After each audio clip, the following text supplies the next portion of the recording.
Sacramento City Unified School students are enjoying their fourth day back in their classrooms after a teacher and support staff strike that rocked the district and families all across the area. Those on the picket line said the mounting number of classrooms without teachers and contributions to health benefits were two of the biggest issues that made them walk out.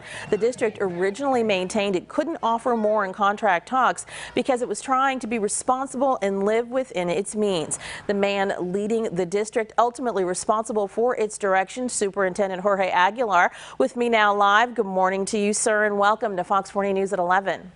Thank you for the opportunity. Good morning. The most recent strike in the district started on March 23rd, and almost right away members of the teachers union, SCTA, and the support staff union pointed to the fact that some of them hadn't had a cost of living pay adjustment in 4 years, but that you were getting a 6% pay increase. In a contentious situation about money, I know your benefits are contracted, but contract terms can be reworked. Why not refuse that in these times as a show of good faith or donate it back, knowing how sensitive of an issue that was to some of your employees? Well, I certainly understand that that is a topic of discussion, and it's one that is an important one to have.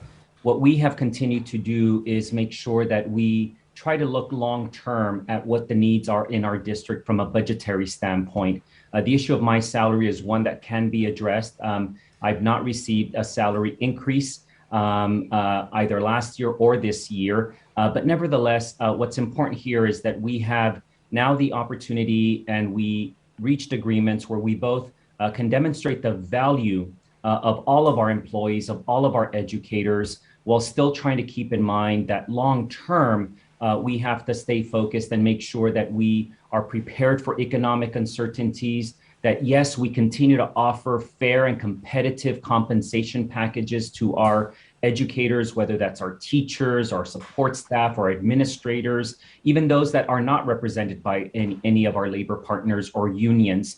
And that we, of course, most important, have the resources to invest directly in students, which is what we've begun to do with these one-time funds. But the district has had a long-standing history, and that is what we're trying to rectify, that we begin to focus on not using one-time funds for ongoing expenditures. And I think that we've been able, with these agreements, to try to demonstrate that we both value our employees, but also are looking at the long-term needs of our district from a budgetary standpoint so that we can continue to invest in our students. And Superintendent, you are, though, using one-time COVID relief money to pay the 3% stipends that are going out to some of the employees. That's correct.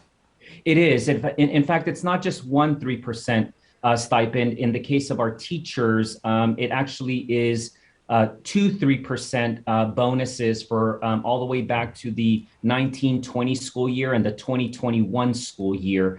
Again, that is one of the cycles we hope to break. We need to put ourselves in a position where we have the opportunity, when we receive more ongoing funds from the state, to come together and say, how do we want to invest those resources, both in our students and in our educators as well, and not have to look back to a contract that has been expired since 2019. Okay. And it was critical for us that we focus on closing out that contract and get back to the table to negotiate the next contract. Certainly, I've heard that our budget is going to get better. Let's put ourselves in a position where, as things get better and we receive more ongoing funds, that we, our entire community, have the opportunity to have a robust discussion at the Board of Education level and say, how do we want to invest these resources? Artie, and Superintendent, before we have to let you go, I know that a lot of the unions were saying there would never have been a strike, that students would not have been out of class at all if the district would have just accepted what the independent fact finder summarized and decided, a report that the district asked for. Why didn't that happen? And then how close or far away do you see what you finally agreed to, this 4% salary increase, as being from what the independent fact finder called for? Well, again, for us, what was critical is that we not put ourselves in a position like in 2017 and other contracts of the past here in Sac City Unified, where we're always having to go way backwards and putting ourselves in very, very serious financial risks.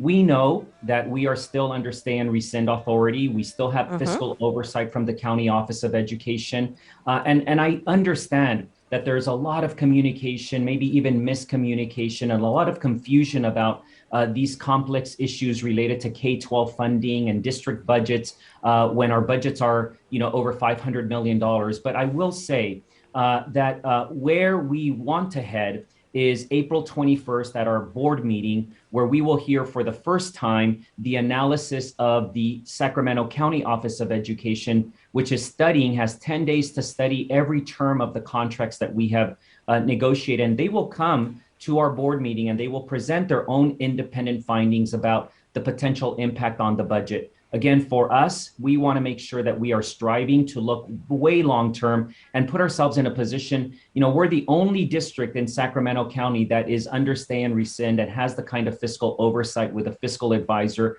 from the county office. We are striving to be and operate like any of the other 12 school districts in this entire county. And that requires, again, a balanced approach where you're offering the fair, competitive compensation packages. You're also weary and you're preparing for an economic uncertainty, and you're balancing that with the most important thing of all, which is how do we invest in our students as well.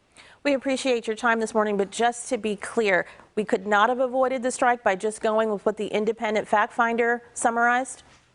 Well, some of those recommendations, and again, we did implement most of them in our agreements, but there were some, including the effect of the cost of living adjustment that was being called for, that would have had even more devastating effects. Again, I invite our community to log back on. Perhaps we even might have an in-person meeting by April 21st to participate in that meeting and hear again for the first time the independent view and analysis and assessment from the County Office of Education. That will be the first time that we will begin to communicate again what this means and what it looks like in the future for Sac City Unified. Well, so many people have been wanting to hear directly from you, me included, so I